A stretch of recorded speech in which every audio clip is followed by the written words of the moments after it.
We are Onyx Imaging. We are the highest rated and most reviewed printer service center in Oklahoma. Hey there YouTubers, it's your girl Brett over here at Onyx. Today I'm going to show you how to replace your toner cartridge in a Brother L2305. So the first thing that you want to do is go ahead and pull this down. Go ahead and this is going to be your drum with your toner in it. Pull that out. You want to press on this little green tab.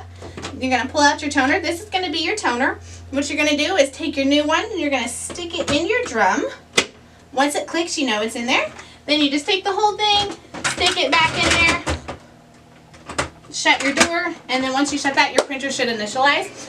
This specific printer takes a TN630 for your standard yield or a TN660 for your high yield. If you're in need of any supplies or quotes, give your girl Brett a call and have a great day. Thank you for watching. If you're interested in how you can receive free labor on all of your service calls, as well as how to qualify for free printer upgrades, contact us today. We are here for all of your printer and office supply needs.